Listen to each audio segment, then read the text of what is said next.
Eh bien, bonjour à toutes et à tous. Bienvenue dans cette session d'orientation sur le remplissage de la matrice 5W. Donc, nous sommes dans une réunion technique du cluster sécurité alimentaire. Nous allons essayer de prendre pas trop de votre temps.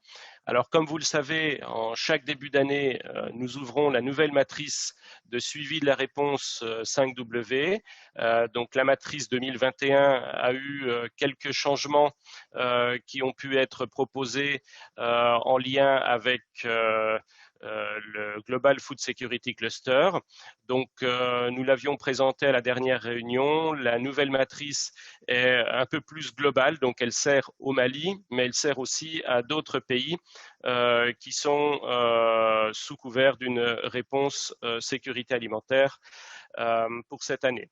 Donc, sans plus tarder, je vais laisser la parole à Ali Oumar Cissé, donc notre point focal du cluster régional de Mopti et qui est aussi la personne en charge actuellement de la matrice 5W. Donc, merci à tous de fermer vos micros.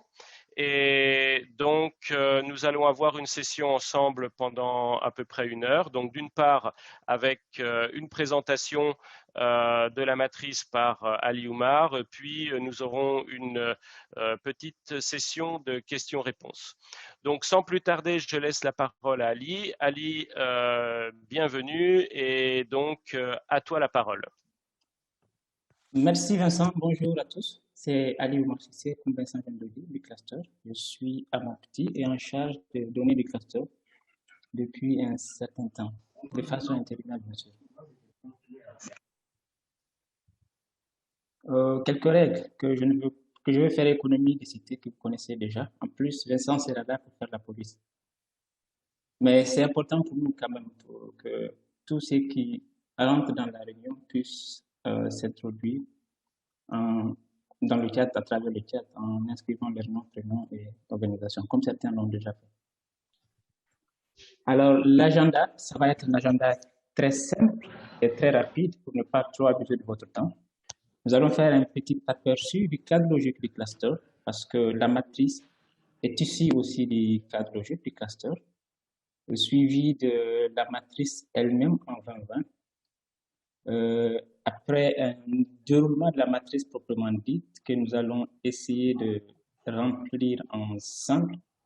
Et enfin, nous passerons à la séance de questions-réponses ou observations éventuelles. Alors, je disais tout à l'heure que la matrice elle-même est issue du cadre logique du cluster, un cadre logique qui a déjà été partagé dans nos réunions passées aux membres, mais qui est important quand même de rappeler ici, parce que ce cadre logique-là du cluster s'inscrit aussi dans le cadre logique global, on va dire, du plan de réponse humanitaire pays. Et ce sont les informations donc, de ces cadres logiques que vous allez retrouver au niveau de la matrice 5W. Vous le savez tous, le cluster sécurité alimentaire a 3 objectifs stratégiques que vous voyez sous vos yeux. C'est d'abord l'assistance alimentaire d'urgence, l'objectif 1, suivi de l'appui aux moyens d'existence, enfin le renforcement des capacités.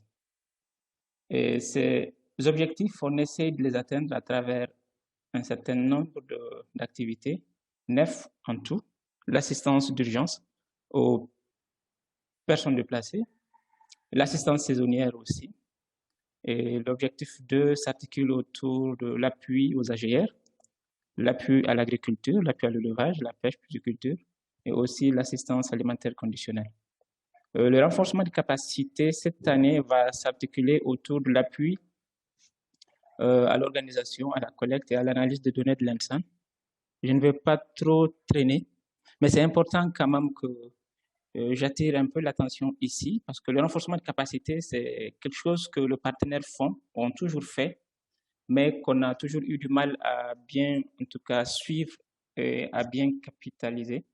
Alors cette fois-ci, nous avons voulu faire focus sur des activités précises qui nous permettent en tout cas non seulement de renforcer les capacités de partenaires sur le terrain, mais surtout d'aider le cluster aussi dans tout ce qu'il fait ou toutes ces sources de référence en termes, on va dire, d'évaluation et autres. Et vous verrez ici que la première activité, c'est l'appui à l'ENSAN.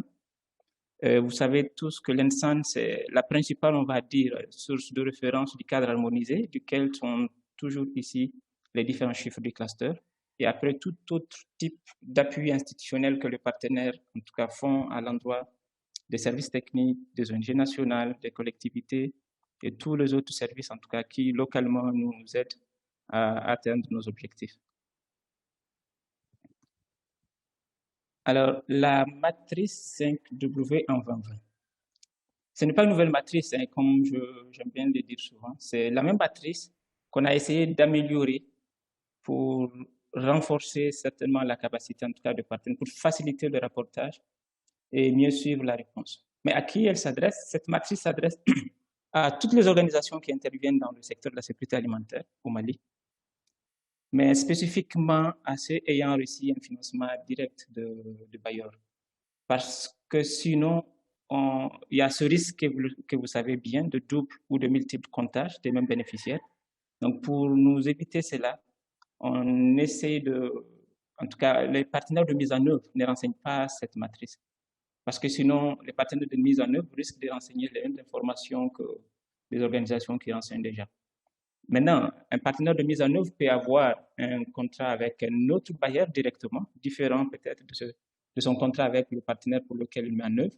Dans ce cas-là, il pourra renseigner. Mais les partenaires de mise en œuvre, non, de façon générale. Alors, pourquoi une nouvelle matrice?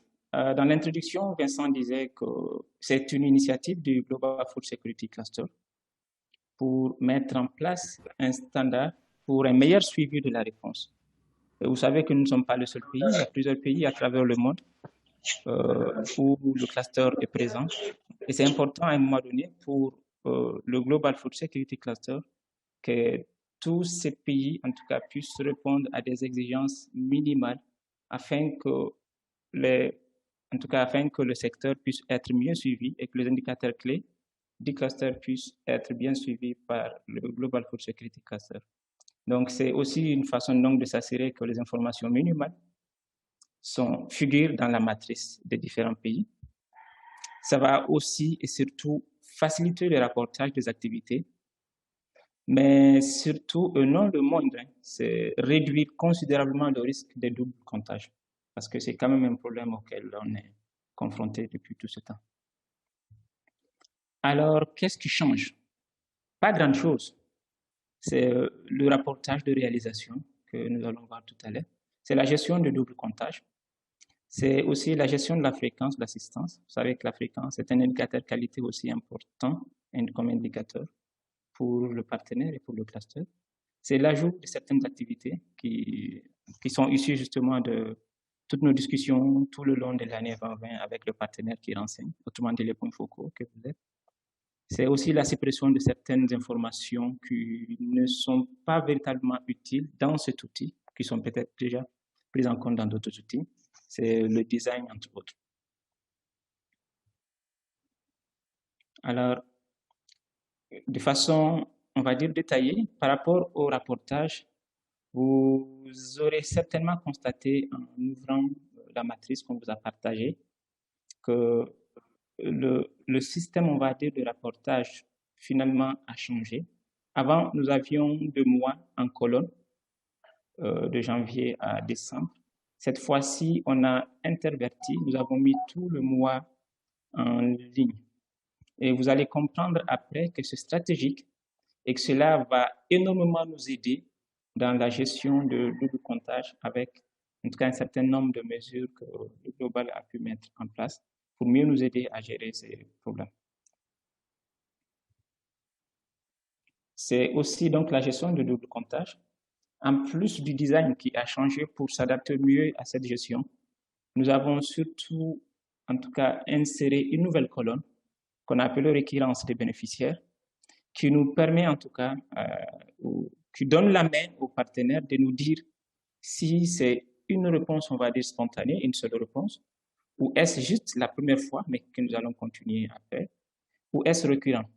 Vous comprendrez déjà ici que tout ce qui va être récurrent. On va dire en janvier, on ne verra pas récurrent, mais après les mois qui vont suivre, tout ce qui est récurrent veut dire que c'est des bénéficiaires que nous avons déjà comptés au mois, en tout cas, qui précède qui précède en tout cas ce mois de rapportage.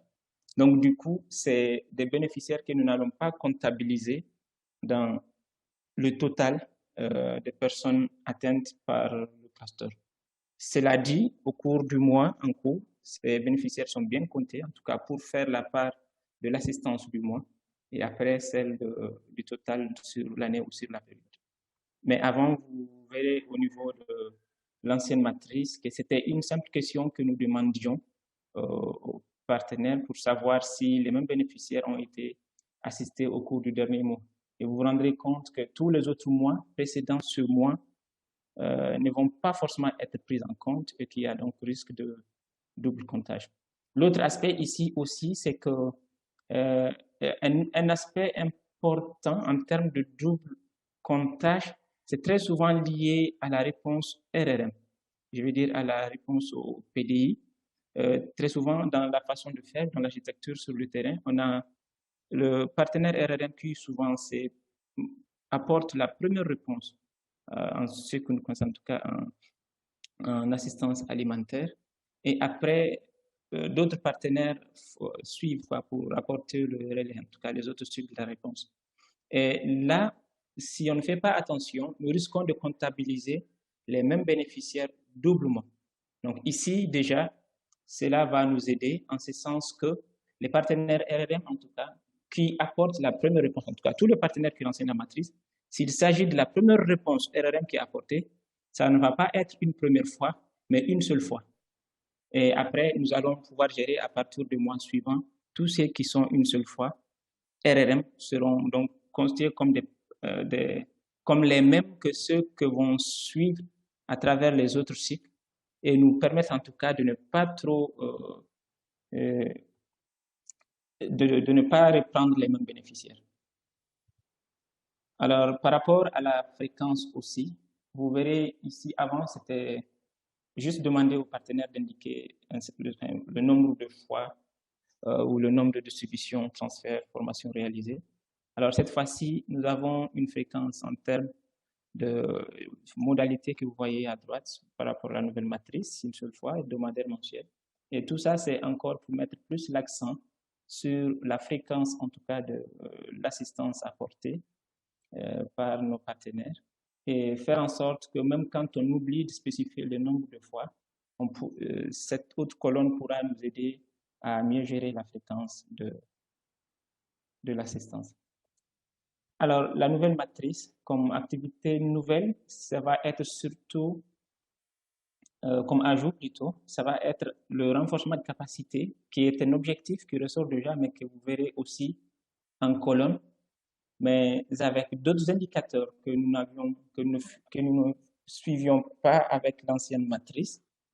Vous voyez des indicateurs en termes de nombre de structures étatiques renforcées, autrement dit, en tout cas appuyées, que cet appui soit en termes, on va dire, humains, autrement dit, accompagnement, formation, ou appui matériel, ou tout simplement appui financier.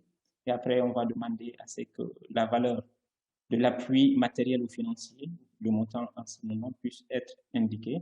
Après, le nombre de structures renforcées par zone, le nombre d'ONG, le nombre d'organisations de la société civile, de l'organisation paysanne, le nombre de collectivités, ensuite on a le total.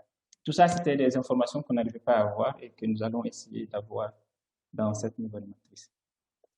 Alors, l'ancienne, c'est celle-là, et ce qu'on a enlevé, c'est un certain nombre quand même d'informations qui sont liées à la planification. Parce que dans l'ancienne matrice, nous avons non seulement au niveau de pour qui, autrement dit la cible, nous avions non seulement la cible en termes de planification de l'organisation, mais aussi après en termes de réalisation. Alors, on a jugé bon que ce n'était pas utile dans cette matrice, dans la mesure où déjà dans la matrice de coordination que nous avons aussi partagée avec vous, et nous avons les planifications des différents membres, des différents acteurs. Alors, c'est inutile d'avoir doublement les mêmes informations. Donc, toutes ces informations qui avant étaient liées aux planifications ont été supprimées de cette matrice. Alors, on va dire, voilà, globalement, et pour aller plus rapidement, parce qu'on n'a pas assez de temps, les quelques améliorations, changements apportés à la nouvelle matrice. Alors, nous allons, les questions-réponses à la fin, nous allons passer rapidement au déroulement proprement dit de la matrice pour essayer de la remplir ensemble avant que nous passions aux questions-réponses et observations éventuelles. Voilà, ok, nous avons déjà partagé cette matrice avec vous pour que vous preniez connaissance de la matrice, afin aussi de nous faire des retours éventuellement. Certains avaient déjà fait des retours, mais pour la plupart, non. Alors, nous allons rapidement parcourir la matrice ensemble et après, on va passer à la séance de questions-réponses et autres commentaires. Alors, la première colonne, sinon on va dire la première rubrique, c'est la rubrique projet. Il faut dire que cette rubrique n'a pas véritablement changé. Elle existait déjà dans l'ancienne et c'est la même qu'on a ici. Il s'agira ici donc juste de mettre l'intitulé du projet. Ali, on voit plus ton écran. Ah bon?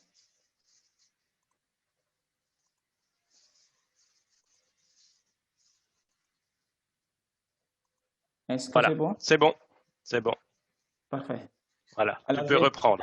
Ok, j'étais en train de dire que la rubrique projet n'a pas changé. C'est la même que celle que nous avions déjà dans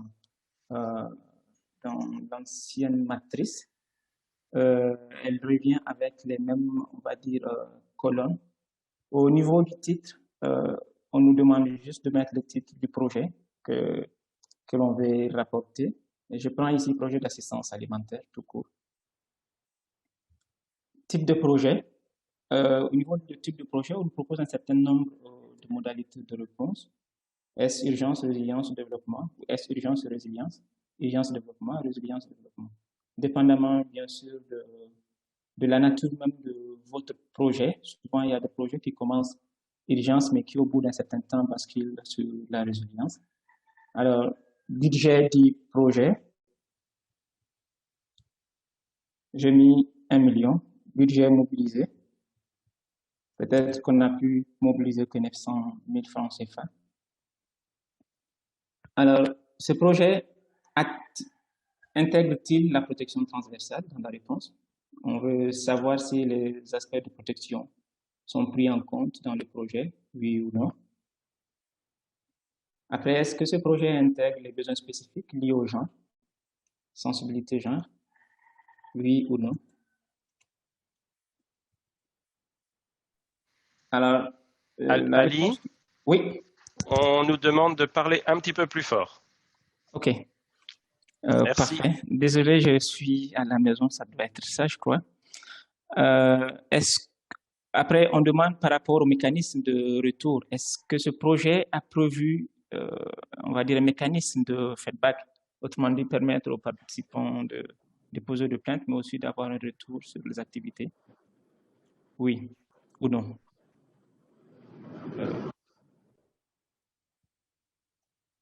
Après, ici, au niveau du financement HRP, l'idée, c'est de savoir si le projet a été soumis dans Project Moodle que nous avons, alors que OCHA ouvre, on va dire de façon périodique chaque année. Est-ce que ce projet a été soumis dans le HRP ou pas? Alors ici aussi, c'est vraiment oui ou non. Si on dit oui, on doit donner après le code projet. Le code projet, c'est quelque chose qui est généré automatiquement quand on soumet le projet dans le HRP. Donc, une fois que c'est fait, c'est quelque chose que vous devez avoir parce que c'est aussi une référence du projet et permet un meilleur suivi, on va dire, du projet dans ce que nous faisons. Alors, après OK, si je mets non, je ne mets rien parce que mon projet n'a pas été soumis dans le HRP. La rubrique qui vient ensuite, c'est la rubrique quand. Alors, vous verrez que c'est directement lié, on va dire, au projet. C'est quelle est la date de démarrage du projet et la date de fin de projet. La date, on va dire date de démarrage, on va prendre le 9 mars 2021. Date de fin, 31 décembre 2021.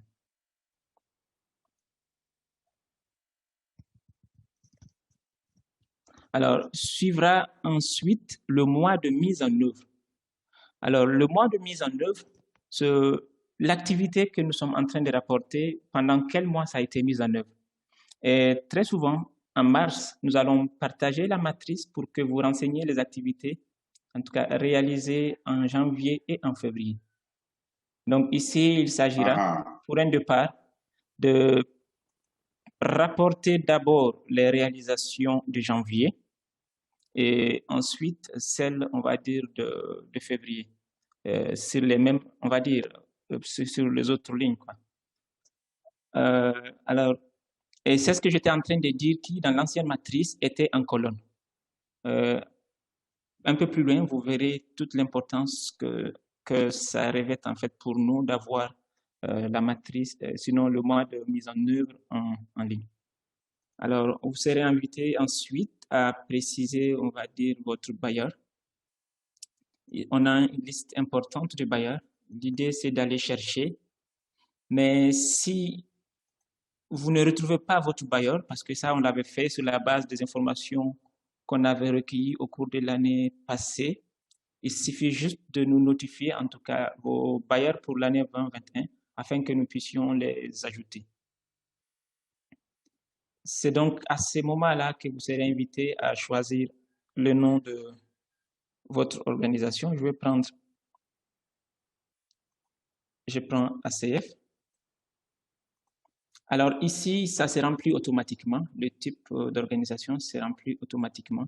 Vous n'aurez donc pas besoin de le renseigner. C'est apparemment la présentation qui ne permet pas que cet automatisme, quoi, en fait, s'efface ici. Alors, l'organisation, c'est ACF. Dans la version que je vais vous envoyer, je vais même cacher la colonne type d'organisation parce que c'est quelque chose que nous avons déjà et paramétré déjà dans. Alors, suivra ensuite la colonne partenaire de mise en œuvre. Et là encore, nous avons repris tous les partenaires de mise en œuvre que les partenaires, en tout cas, que nos membres ont pu partager avec nous au cours de l'année passée. Mais il peut et il y aura toujours des partenaires que nous n'avons pas pris en compte. Au temps opportun, il suffit que vous nous donniez en tout cas les noms de ces partenaires et nous les rajoutons aux partenaires ici. Alors, il faut rappeler que nous avons été quand même confrontés à un problème l'année dernière.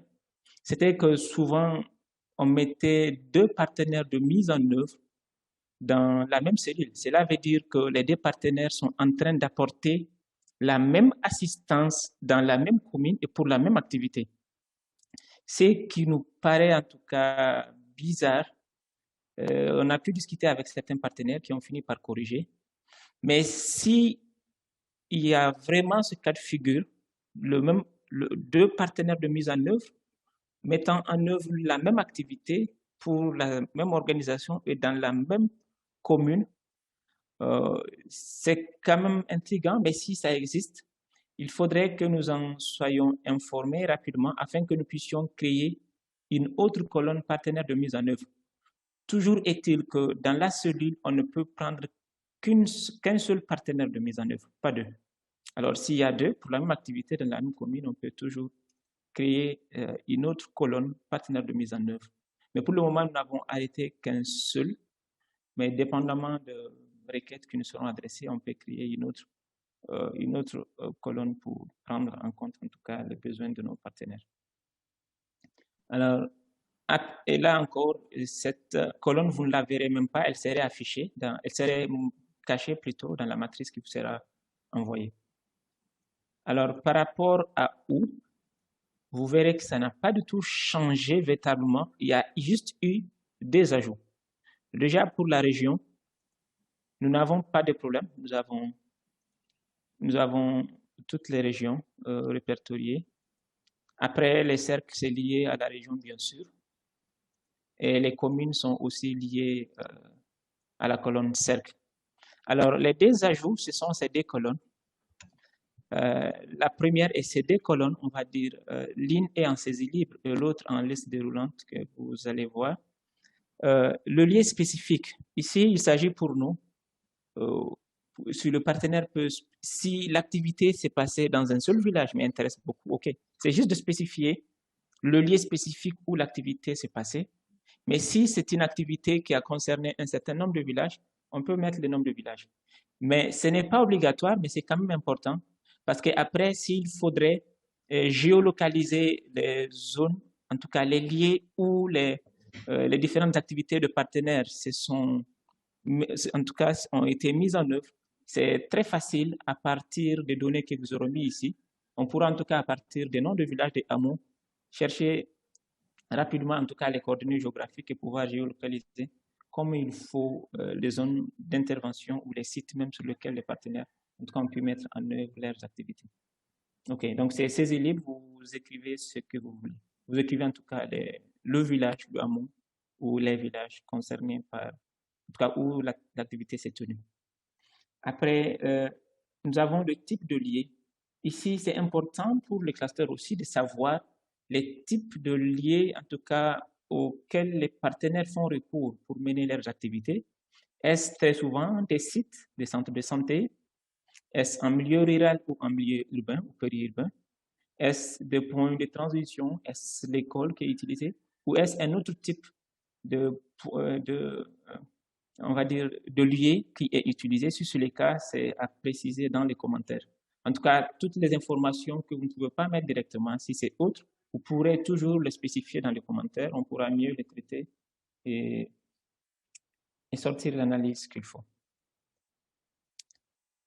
Alors, à la suite, on va dire de la rubrique où, where, nous arrivons à la rubrique what, qu'est-ce qui est fait.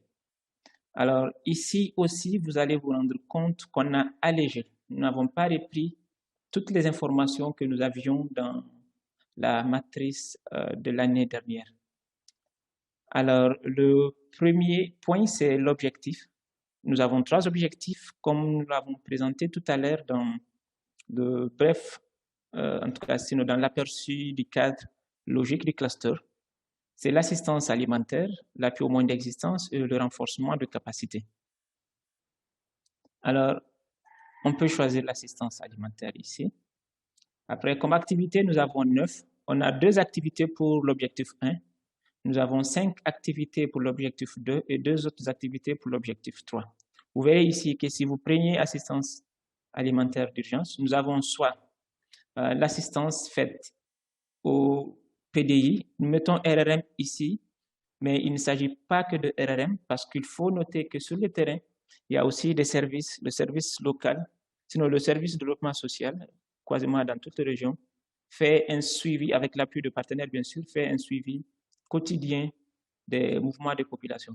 Donc, il y a RRM, mais aussi toutes ces populations déplacées que les autres partenaires, en tout cas, parviennent à suivre, à monitorer et à partager avec la communauté.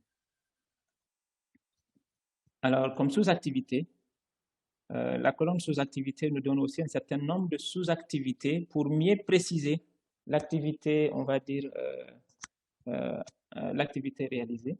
Pour ce qui concerne RRM, nous avons 2. Est-ce que la réponse apportée, sinon pour ce qui concerne l'appui aux populations déplacées, est-ce que la réponse a été apportée in site ou hors site? Voilà, ça nous donne déjà des informations sur, on va dire, la répartition des populations déplacées sur le terrain. Est-ce que la plupart se trouvent in site ou hors site? Suivra ensuite la période. Cette colonne avait été appelée soudure l'année dernière. Et il s'agit en fait ici de préciser la période dans laquelle se situe l'activité. Alors, il s'agira de dire est-ce que cette activité vient répondre à la soudure précoce ou est-ce qu'elle vient répondre à la soudure agricole? Est-ce qu'elle vient répondre à la soudure pastorale ou aux deux soudures, ou est-ce une activité qui se situe carrément hors soudure? Alors, on sait très souvent que la soudure pastorale, on la conçoit entre mars et mai. Est-ce que ça vient répondre à cette soudure-là? Ou est-ce précoce? Est-ce avant donc mars? On va dire janvier, février. Ou est-ce de juin à septembre pour la soudure agricole? Ou est-ce carrément hors soudure ou le deux à la fois? Il s'agira juste pour vous de préciser, la soudure concernée, en tout cas par votre activité. Alors, par rapport aux listes, par rapport aux unités, là, cette assistance est apportée, on va dire comment? Quelle est sa nature véritable? Est-ce en tête de bétail? Est-ce en tonnes? Est-ce en kilogrammes? Est-ce en session de formation? Dépendamment de l'objectif qui a été pris, bien sûr. Est-ce un kit, etc. Donc, il s'agira pour vous de préciser l'assistance, en tout cas apportée ici. Je peux choisir kilogramme pour dire que c'était une assistance en nature, apportée en tout cas à cette PDI. Comme je peux prendre autre et après, parce qu'il y a carrément une rubrique liée au cash, si c'est finalement cette modalité qu'on a utilisée. Et après, il faudra, au niveau de la colonne quantité par bénéficiaire, spécifier la quantité. C'est vraiment une valeur numérique. C'est aussi, on va dire, quand même une facilité qu'on a pu mettre dans la matrice cette année. Vous verrez toujours au-dessus juste des indicateurs qui vous disent ce qu'on attend de vous directement. Alors ici, il s'agira de dire la quantité donnée, on va dire, par bénéficiaire. Le statut de l'activité. Est-ce une activité en cours? Très souvent, ça, c'est lié carrément au projet. Est-ce que le projet est toujours en cours? Est-ce que c'est terminé? Ou est-ce que c'est suspendu pour une raison ou pour une autre? Alors, l'idée, c'est ici de dire...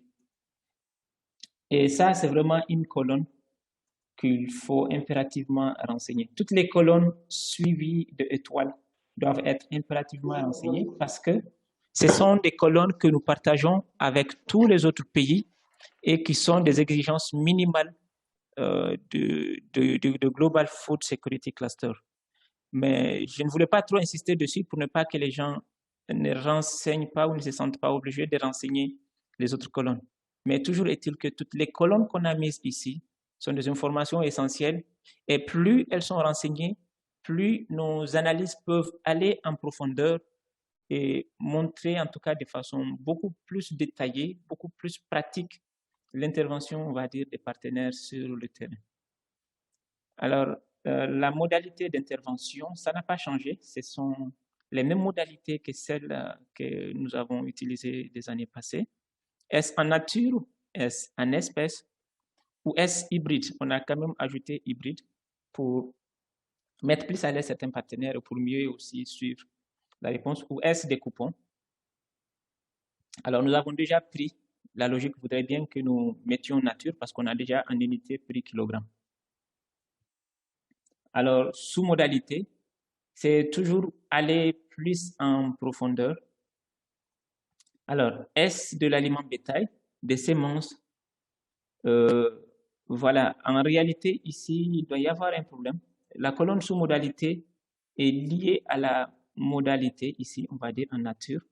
Donc, dès que l'on prend en nature, ce sont les informations qui nous reviennent.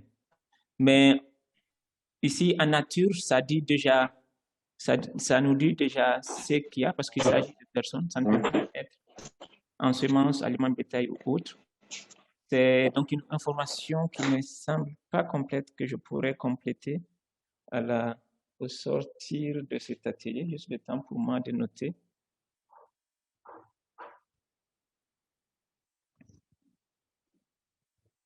Voilà. Parfait. Je vais juste essayer pour voir si effectivement ça fonctionne. OK.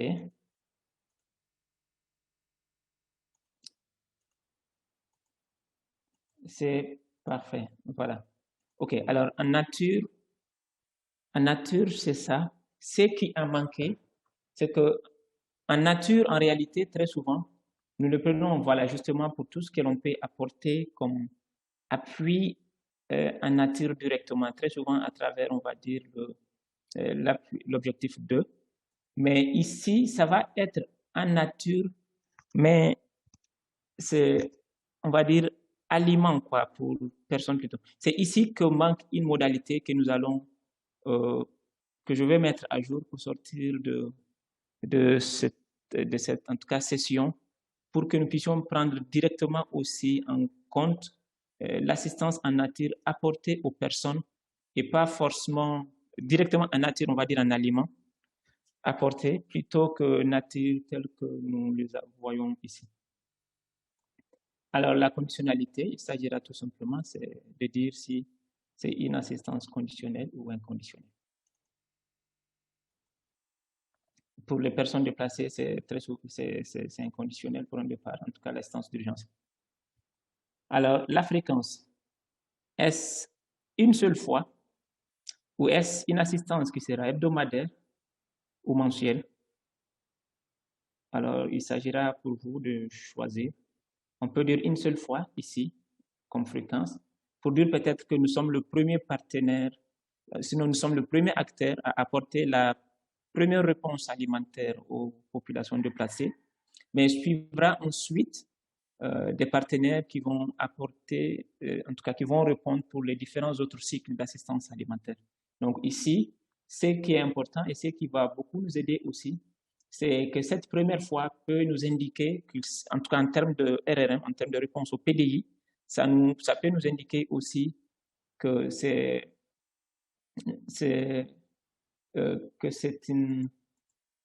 peut nous indiquer justement que c'est une première réponse, mais nous allons toujours inviter les acteurs RRM à chaque fois qu'il s'agit de la première réponse qu'ils apportent, de le mettre dans les commentaires afin que nous puissions gérer avec les autres colonnes qui viendront bien sûr et faire en sorte que les mêmes bénéficiaires assistés pour la première réponse et qui vont être assistés pour les autres cycles ne se répètent pas inutilement.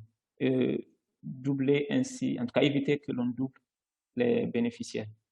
Alors, le nombre de distributions, c'est vraiment en valeur numérique, c'est saisi libre. Il s'agira de dire juste, OK, nous sommes à la première distribution. Qu'il s'agit d'une distribution unique ou pas, c'est bien de préciser le nombre de distributions. Alors, si l'assistance a été apportée par cache, si on avait choisi cache ici, donc on doit renseigner ces colonnes. Mais si nous n'avons pas choisi cache, nous continuons, on n'aura plus besoin de renseigner ces colonnes. Il faudrait aussi comprendre que c'est un outil et que nous sommes beaucoup plus intelligents que les outils et que souvent il y a des questions de logique, en tout cas sur lesquelles on attire votre attention. Sinon, nous risquons de prendre en nature et de venir en tout cas ici renseigner, et en renseigner aussi tout ce qui est cache. Alors, nous n'allons pas renseigner cette fois-ci ici, mais c'est bien pour nous d'expliquer ici que la valeur du cache va être en tout cas ici saisie par ménage, suivra ensuite la devise. En fait, vous voyez 3 devises ici, mais réellement, nous, ce que nous voulons, c'est uniquement la devise franc CFA. Comme je l'ai dit, nous partageons la matrice avec d'autres qui utilisent d'autres devises et nous savons déjà, nous, qu'en assistant nos populations, on les assiste en franc CFA et non dans d'autres devises, même si on peut le convertir. Donc, l'idée, c'est vraiment de garder le franc CFA. Je pourrais même peut-être supprimer les autres et garder juste le franc CFA. Et après, de toute façon, de façon automatique, la matrice elle-même pourra convertir la devise qu'on a prise ici en dollars, qui est la monnaie, on va dire, qu'au niveau global, ils vont utiliser pour évaluer aussi le montant de distribution ou en tout cas le montant de cash distribué aux populations. Alors, mécanisme de distribution du cash, c'est aussi, on va dire, une innovation. On a voulu quand même partir un peu plus dans le détail pour voir effectivement sur les caches que vous avez utilisés, quels sont les mécanismes que vous avez utilisés. Est-ce la carte bancaire, selon le contexte bien sûr? Est-ce par virement? Est-ce le paiement direct en espèces, on va dire aux bénéficiaires? Ou est-ce par transfert électronique? Est-ce que c'est par des coupons électroniques ou est-ce par mobile money qu'on peut appeler ici ce qu'on fait comme Orange Money ou aussi ce qu'utilise Malitel, en tout cas tous les transferts que l'on fait à travers les mobiles, ou est-ce à travers un agent de transfert d'argent qui va sur le, ou est-ce en coupon papier. Donc il s'agira pour nous de préciser ici la modalité, on va dire, de cash, de transfert de cash utilisé. Alors, la rubrique qui vient ici, c'est carrément une nouvelle rubrique, comme je le disais tantôt au tout début. C'est lié aux indicateurs de l'objectif 3. Il faut voir en fait que ces indicateurs sont différents des indicateurs de l'objectif 2, d'où la nécessité de mettre aussi en exergue ces indicateurs afin qu'ils puissent être mieux suivis par en tout cas, par la matrice, mais surtout mieux renseignés, on va dire, par les partenaires. Alors, supposons que nous ayons pris l'objectif 3 et que l'appui ait été apporté, on va dire, et que l'appui était un appui matériel. Ici, il vous est demandé de préciser le montant de cet appui matériel, autrement dit, la valeur du matériel, en tout cas, distribué. C'est cette valeur qui est demandée ici et par commune. Pas l'ensemble en tout cas, pas la valeur pour l'ensemble, on va dire, du cercle de la région, mais par commune, parce que vous savez tous que nous renseignons la matrice par commune, donc niveau administratif 3. Alors, il s'agira après de dire, ou en tout cas de préciser le nombre de structures étatiques qui ont bénéficié de cet appui dans cette commune.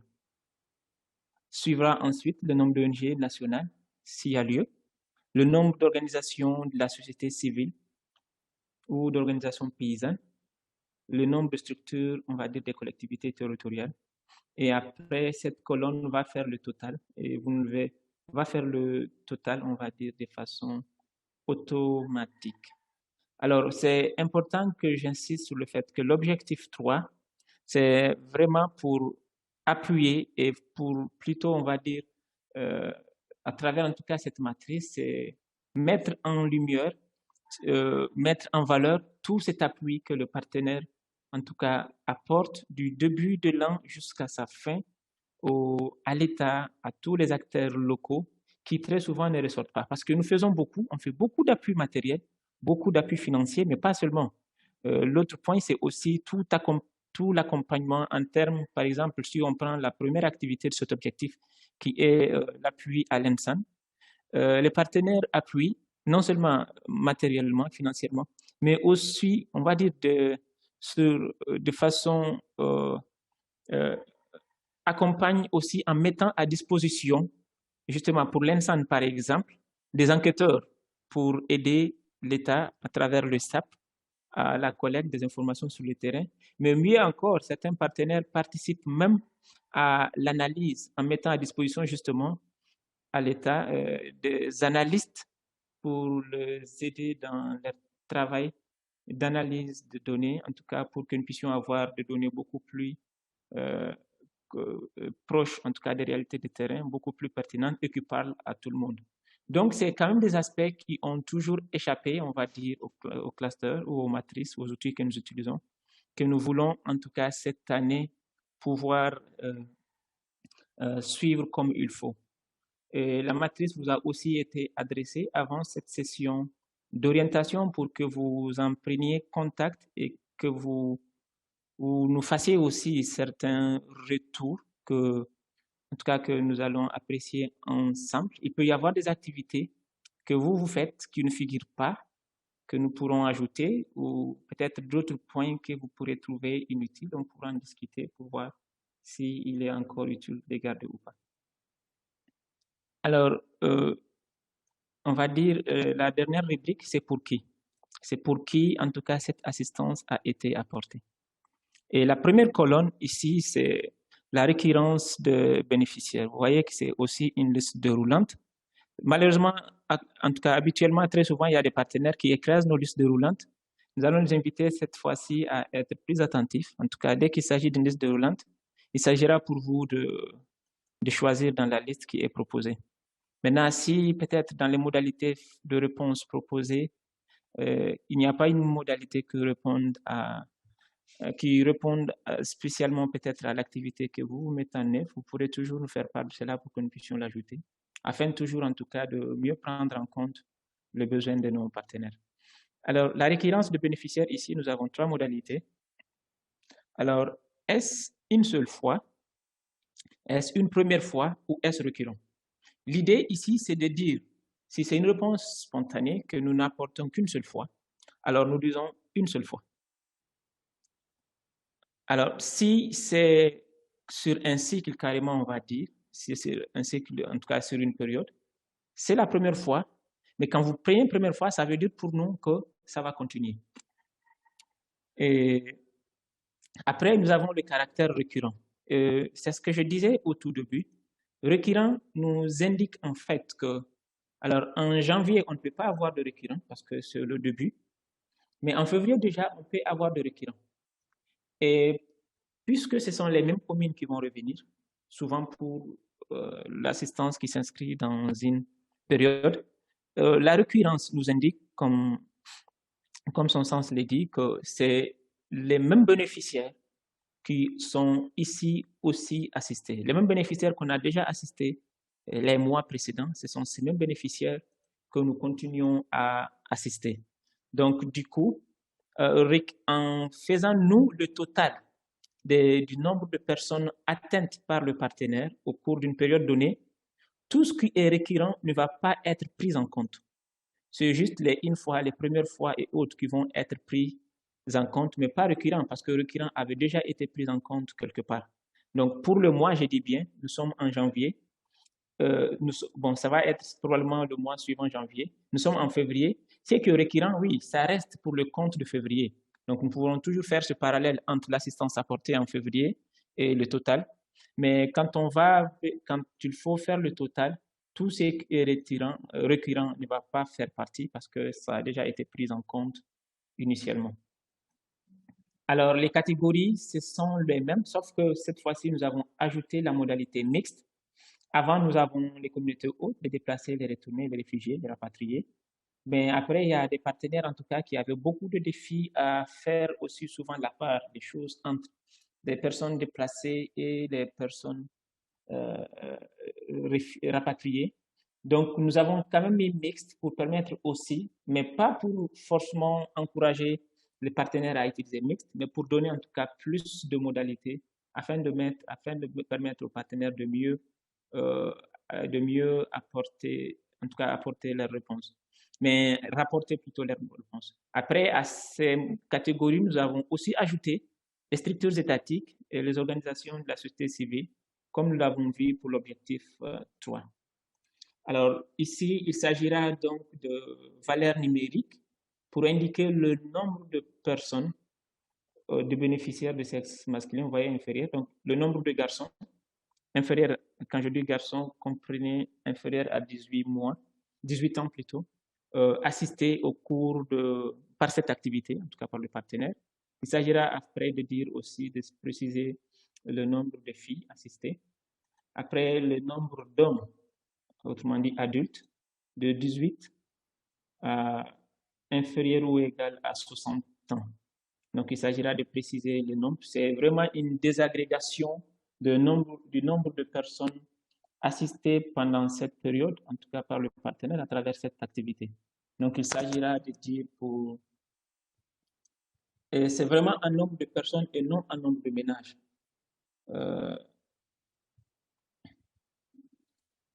C'est souvent, oui, compliqué. Certains partenaires ont du mal, mais nous allons quand même les encourager à faire en sorte que nous puissions avoir ces champs remplis.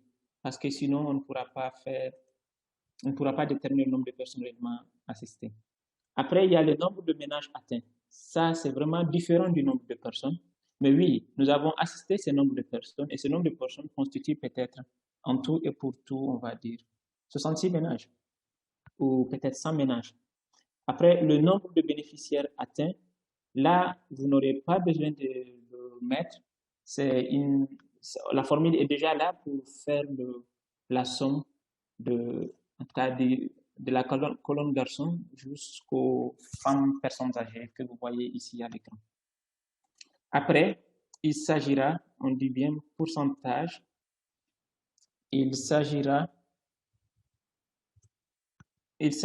pour vous de dire parmi ce nombre de personnes, quel est le pourcentage de personnes vivant avec handicap, tout simplement.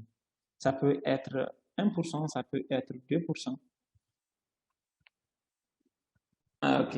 Et Covid oblige, est-ce que cette réponse est une réponse à Covid ou pas? Est-ce que ça vient répondre, vous voyez,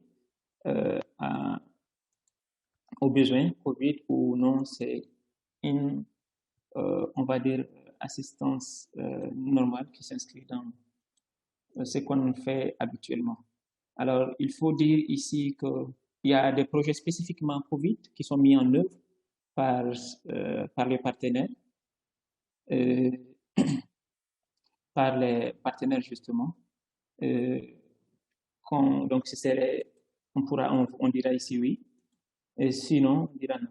Après, les commentaires, c'est lié aussi à tout ce qui précède, en tout cas tout ce que vous n'avez pas pu mettre directement, vous pourrez le mettre en commentaire, nous allons les étudier et faire certainement des retours pour une meilleure prise en compte de vos, en tout cas de vos besoins.